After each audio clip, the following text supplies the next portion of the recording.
नमस्कार दोस्तों। Spectrum modern Indian history की सीरीज में आप सबका फिर से एक बार स्वागत है। मेरा नाम है अंकित पांडे और जैसा कि आपको पता है कि सीरीज में चैप्टर 1 और चैप्टर 2 दोनों हम लोग खत्म कर चुके हैं। Sources of the history of modern India chapter 1 and approaches to the history of modern India chapter 2, ये दोनों चैप्टर हम लोग यहाँ पे खत्म कर चुके हैं स्पेक्ट्रम का। यूनिट थर्ड है ना। और आपको ये भी पता है कि चैप्टर शुरू करने से पहले, कोई भी नया यूनिट शुरू करने से पहले मैं आपसे यूनिट जो है उसके अंदर जो चैप्टर्स हैं उनका सिलेबस जरूर डिस्कस करता हूँ, ताकि आपको पहले से अंदाजा रहे कि इस चैप्टर में या इस यूनिट में हमको पढ़ना क्या है ना। जिनके पास किताबें हैं वो अच्छे तरीके से पढ़ें, है ना, उसको देखें। और जिनके पास नहीं है किताबें, उनको मैं आपको ये चीज़ अश्योर करना चाहूँगा कि आपको इन सीरीज को फॉलो करने के बाद फोकट में 500-600 लगा के, 400-500 लगा के ये किताब खरीदने की ज़रूरत नहीं है मेरे बच्चों। ठीक है, समझ आया? मेरे जो भी जितने भी छोटे भाई, प्लीज़ जो पढ़ रहे हो, छोटे भाई बहन जो भी, मैं आपसे ये कहना चाहूँगा, आपको ये अश्योरिटी देना चाहूँगा, अपनी तरफ से ये गारंटी देना चाहूँगा कि अगर आप ये सीरीज अच्छे तरीके से फॉलो कर लेते हो। देखिए, चैप्टर 1 और चैप्टर 1 और चैप्टर 2 बहुत ज़्यादा इंपॉर्टेंट आपके लिए नहीं है ना। उसमें सोर्सेस और अप्रोचेस वो सब आपको बस हिस्ट्री पढ़ने के तरीके को बताते हैं और थोड़ा सा सोर्सेस के बारे में बताते हैं कि कहाँ से ये सब हमको सोर्सेस वगैरह मिलते हैं। अभी जो आपकी असली मॉडर्न इंडियन हिस्ट्री की शुरुआत होती है वो शुरू होगी यूनिट थर्ड से। तो अगर आपने यूनिट फर्स्ट और यूनिट सेकंड नहीं भी लिया है तो मैं आपको बता देना चाहता हूँ आप कतई पीछे नहीं हैं। यूनिट थर्ड से शुरुआत करिए, इस यूनिट से एक एक चैप्टर, क्योंकि अब इसके बाद अगर छोड़ेंगे आप तो आप गड़बड़ हो, ठीक है, गड़बड़ डायरेक्शन में जाएंगे। यूनिट 1 और यूनिट 2, ठीक है, उसमें बहुत ज़्यादा इंपॉर्टेंट चैप्टर नहीं थे, per unit third is very important, very very, and I can say that it is one of the most important, है ना, units of modern Indian history. तो आप इसको स्किप नहीं कर सकते, क्योंकि शुरुआत ही मॉडर्न इंडिया की यहाँ से होगी। भारतीय इतिहास की जो शुरुआत होगी मॉडर्न इंडिया में वो यहीं से होगी। तो आपको ये चैप्टर, ये यूनिट जो भी यहाँ से शुरू होगा यूनिट थर्ड से, वो छोड़ना ही नहीं है। ओके, चलिए। सबसे पहले आपको मैंने कहा, जैसा मैंने कहा कि सिलेबस आपको आज मैं बताने वाला हूँ। तो आज की वीडियो में मैं आपको बताऊंगा कि सिलेबस इसका क्या है। ठीक है, चलिए। तो यूनिट थर्ड, जैसा आपको पता है कि ये वाला यूनिट हम करने जा रहे हैं आज। ठीक है, अब है क्या इसमें? तो चैप्टर, जो पूरा यूनिट का नाम है वो ये है, advent of Europeans and consolidation of British power in India. पहली बात, एडवेंट ऑफ यूरोपियंस यानी कि जितनी भी यूरोपियन कंपनीज होती हैं, जितनी भी यूरोपियन पावर्स होती हैं, चाहे कि वो पोर्चुगीज हो, चाहे फ्रेंच हो, चाहे डेनिश हो, चाहे ब्रिटिश हो, ठीक है, कोई भी हो, चाहे डच हो, कोई भी हो, जो इंडिया में आया, तो उनके आने का टाइमलाइन, उनकी फैक्ट्रीज वगैरह, उनकी शुरुआती जो लड़ाइयाँ वगैरह, झगड़े वगैरह रहे, फिर कौन किसके ऊपर भारी पड़ा, ये सारी कहानी इस सब चैप्टर्स में हम पढ़ने वाले हैं इस यूनिट के अंदर। दूसरी जो चीज़ पढ़ने वाले हैं कि आपको पता है कि सारी यूरोपियन पावर्स धीरे धीरे आती हैं और ख़त्म हो जाती हैं, पर एक पावर जो है ब्रिटिश पावर, वो रहती है और वो अपना विस्तार करती है। तो वो किस तरीके से कंसोलिडेट करती है इंडिया में, उसके बारे में हम यूनिट थर्ड में पढ़ेंगे। अब मैं आपको बता दूं कि यूनिट थर्ड में टोटल हमारे पास यहाँ पे 3 चैप्टर्स पढ़ने हैं, चैप्टर नंबर 3, चैप्टर नंबर 4 और चैप्टर नंबर 5। चैप्टर नंबर 3, 4, 5 में है क्या, है ना, पहले सिलेबस तो देखना है। चैप्टर नंबर थर्ड का नाम है advents of Europeans in India. ठीक है, कैसे आते हैं? तो इसमें सबसे पहले पोर्चुगीज के बारे में पढ़ना है।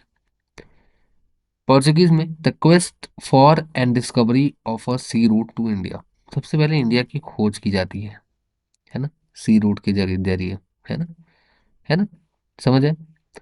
इसके अलावा फ्रॉम ट्रेडिंग टू रूलिंग, किस तरीके से लोग ट्रेड करने आते हैं, पर उसके बाद धीरे धीरे अपना कब्जा जमाने आते हैं, पोर्चुगीज स्टेट बनाए जाते हैं, है ना, और किस तरीके से पोर्चुगीज जो है वो मुगल की आंखों में खटकने लगते हैं, मुगल्स के साथ इनके रिलेशन अच्छे नहीं होते हैं। इसके अलावा डिक्लाइन ऑफ पोर्चुगीज पढ़ना है, सिग्निफिकेंस ऑफ पोर्चुगीज पढ़ना है, क्या इनका महत्व रहा हमारे इतिहास में।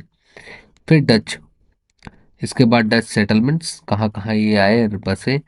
एंग्लो डच राइवलरी, किस तरीके से ब्रिटिश पावर्स के साथ ये भिड़े हैं डच लोग। इसके अलावा जो डच का डिक्लाइन है वो मतलब किस तरीके से इनकी पावर घटती है। इसके बाद आ जाओ इंग्लिश पर। इंग्लिश में सबसे पहले क्वीन एलिजाबेथ फर्स्ट का जो चार्टर है जिसके थ्रू ये इंडिया आते हैं। इसके अलावा जो प्रोग्रेस है ईस्ट इंडिया कंपनी का, ब्रिटिश उसका। इसके बाद हमको फ्रेंच के बारे में पढ़ना है, जो फ्रेंच सेंटर्स बनते हैं इंडिया में उनके बारे में पढ़ना है। फिर कार्नेटिक वॉर्स के बारे में पढ़ना है जो ब्रिटिश और फ्रेंच के बीच में हुआ था।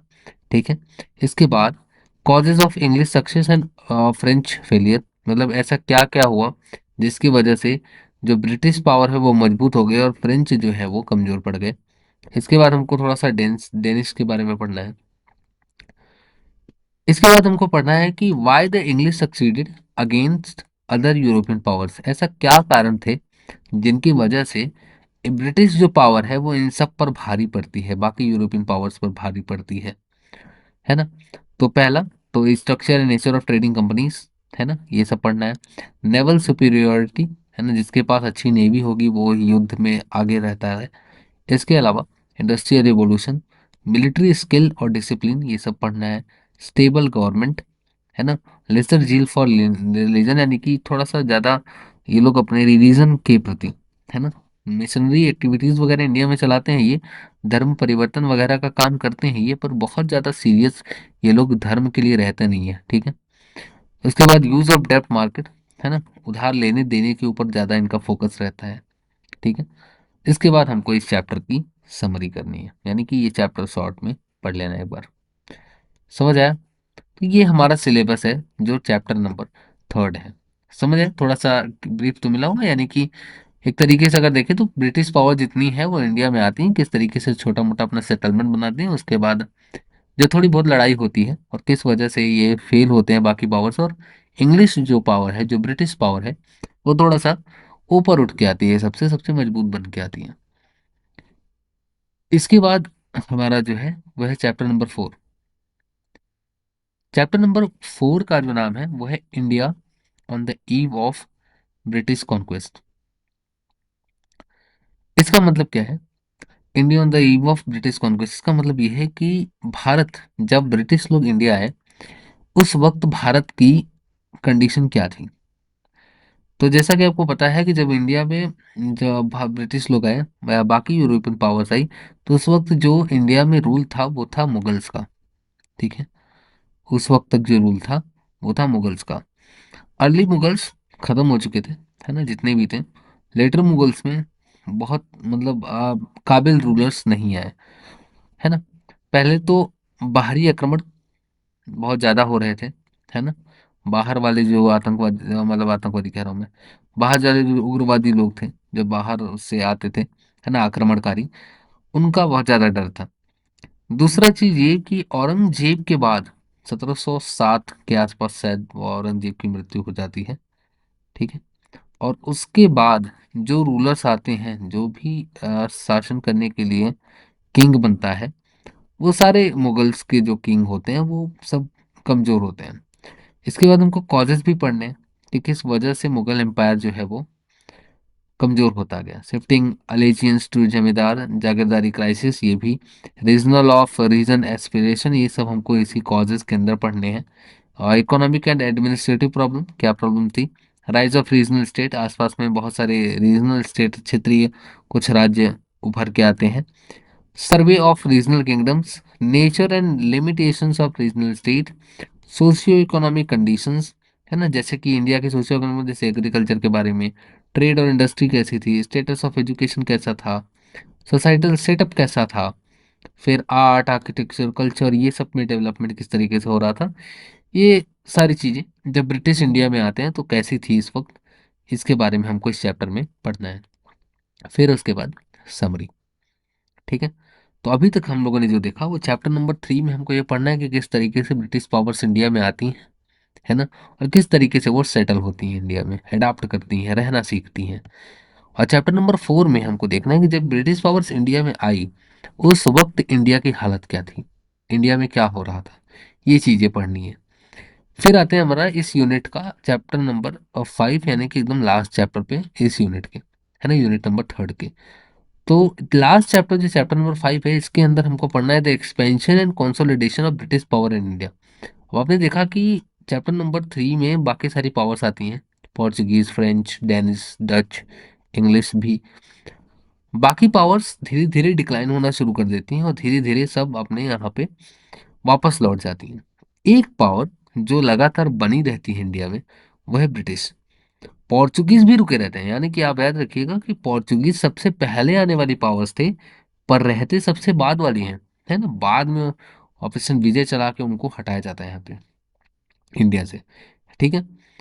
तो पोर्चुगीज सबसे पहले आते हैं, सबसे लास्ट आते हैं, लेकिन पावरफुल जब मामले में देखोगे ना, तो पावरफुल सबसे ज्यादा ब्रिटिश ही थे। पोर्चुगीज जो थे वो शांत होके रहे थे, ठीक है, वो बैठे हुए थे एक जगह, उनको तक गोवा तक रोक दिया गया था, ठीक है, तो उनको गोवा में ही रहने दिया गया था। ब्रिटिश जो है वो पूरी इंडिया में फैल गए, और उन्होंने मतलब आए थे ट्रेडर बन के और धीरे धीरे रूल करने लगे। तो ब्रिटिश इंपीरियल हिस्ट्री, इसके बाद was the British conquest accidental और इंटेंशनल, ये एक सवाल है, उसका जवाब थोड़ा सा दिया गया है, इसको भी हम डिटेल में करेंगे कि जब ब्रिटिश कॉन्क्वेस्ट यहाँ पे आया, वो एक्सीडेंटल था या इंटेंशनल था। इसका मतलब ये है कि वो ऐसे ही यूं ही टहलते टहलते इंडिया आ गए, है ना, और इंडिया पर देखा तो कुछ हालात ऐसे बने, जैसा कि कुछ ब्रिटिश जो राइटर्स हैं, कुछ हमारे यहाँ भी ऐसे हैं जो कॉलोनियलिज्म की तरफ राइटिंग लिखते हैं, उनका कहना है कि ब्रिटिश जब इंडिया में आए तो हालात ही उनके सामने ऐसे बन गए कि उनको युद्ध वगैरह लड़ने पड़े, और इसकी वजह से इंडिया गुलाम हुआ। पर कुछ लोगों का मानना है कि नहीं, ऐसा नहीं था।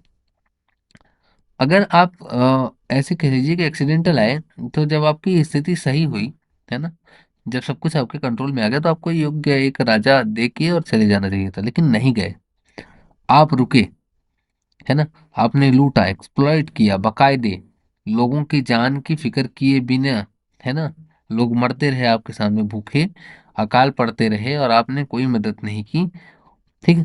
तो इसको एक्सीडेंटल ना कह के इंटेंशनल ही कहा जाएगा कि आपको पहले से पता था कि इंडिया में रूलर्स कमजोर हैं, इनको आसानी से हराया जा सकेगा इस वक्त।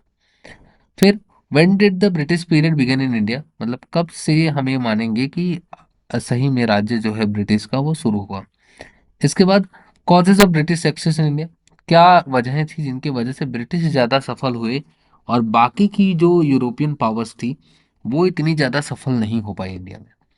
इसके अलावा उसमें उसके अंदर जो है, उसके अंदर हमको पढ़ना है सुपीरियर आर्म्स, है ना, क्योंकि इनके हथियार अच्छे थे, मिलिट्री स्ट्रेटजी ये सब अच्छे थे, और बेटर मिलिट्री डिसिप्लिन और रेगुलर सैलरी, है ना, क्योंकि भाई लूट तो हमारे यहाँ से ही रहे थे, तो पैसे की तो कमी कमी थी नहीं।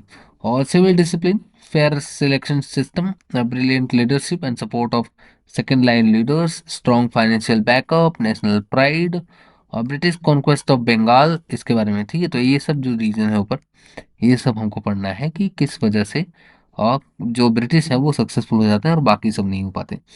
इसके बाद जो बंगाल का कॉन्क्वेस्ट होता है, उसके लिए भी हमको पढ़ना है, ठीक है।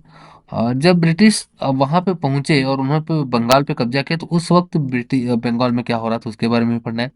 अलवर्दी खान और जो इंग्लिश लोगों के बीच में लड़ाई हुई थी उसके बारे में पढ़ना है। सिराजुद्दौला के बारे में पढ़ना है, और फिर बैटल ऑफ प्लासी के बारे में पढ़ना है। मीर कासिम और जो ट्रीटी ऑफ 1760 होती है उसके बारे में पढ़ना है। इसके अलावा बैटल ऑफ बक्सर के बारे में पढ़ना है, ट्रीटी ऑफ इलाहाबाद के बारे में पढ़ना है, डुअल गवर्नमेंट इन बंगाल 1765 से 1772 इसके बारे में पढ़ना है। Mysore resistance to the company, इसके बाद वोडियार जो मैसूर डायनेस्टी थी उसके बारे में पढ़ना है। हैदर अली जो कि टीपू सुल्तान के पिताजी थे उनके बारे में पढ़ना है। First Anglo Mysore war, second Anglo Mysore war, third Anglo Mysore war, fourth Anglo Mysore war, और फोर्थ एंग्लो मैसूर वॉर के बाद टीपू सुल्तान मतलब खत्म हो जाता है ये, ठीक है। इसके बाद टीपू के बाद जो मैसूर था उसका क्या हुआ इसके बारे में पढ़ना है। फिर एंग्लो मराठा स्ट्रगल, ठीक है, मराठाओं के साथ जो इंग्लिश की लड़ाई होती है वो कैसी होती है। फिर राइज ऑफ मराठास के बारे में पढ़ना है ना। और मराठास की जो पॉलिटिक्स था उसके अंदर, क्योंकि गद्दी के लिए लड़ाई इनके अंदर चल रही थी, तो उसमें इंग्लिश को अपना फायदा दिखा, तो इंग्लिश भी घुस गए इसी लड़ाई में। इंग्लिश का तो काम ही यही था ना कि देखो, जो जो वर्ग कमजोर पड़ रहा हो, एक वर्ग एक तरफ मिलके, मतलब पहले ताकतवर कमजोर की तरफ मिलके ताकतवर को हरा दो, ठीक है, और कमजोर तो खुद ही हारा हुआ है, ठीक है। तो ऐसे ही फर्स्ट एंग्लो मराठा वार होता है, सेकंड, थर्ड, और उसके बाद हमको ये लास्ट में कारण पढ़ना है कि आखिर मराठास जो है वो हारे क्यों, ठीक है। इसके अलावा हमको सिंध का कॉन्क्वेस्ट पढ़ना है कि सिंध पर कब्जा कैसे किया। तालपुरास आमिर्स इनका राइज देखना है, gradual ascending over Sindh, criticism of conquest of Sindh, है ना, कॉन्क्वेस्ट ऑफ पंजाब ये भी पढ़ना है, रंजीत सिंह जी के बारे में पढ़ना है, ठीक है। रंजीत सिंह के बाद पंजाब का क्या होता है वो पढ़ना है।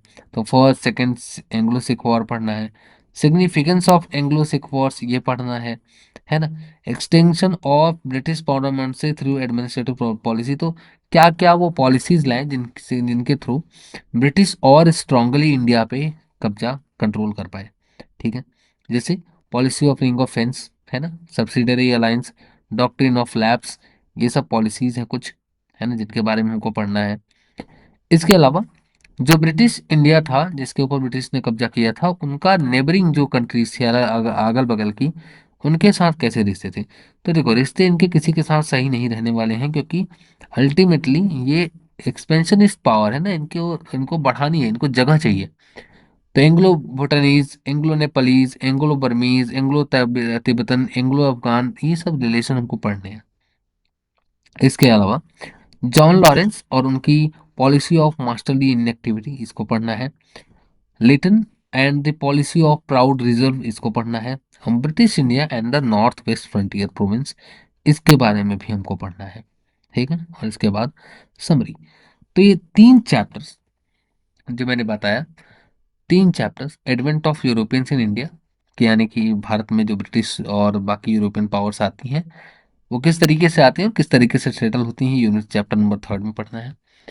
चैप्टर नंबर फोर्थ में हमको पढ़ना है कि जब ब्रिटिश या फिर कोई और पावर्स इंडिया आई, उस वक्त इंडिया की स्थिति क्या थी, ठीक है।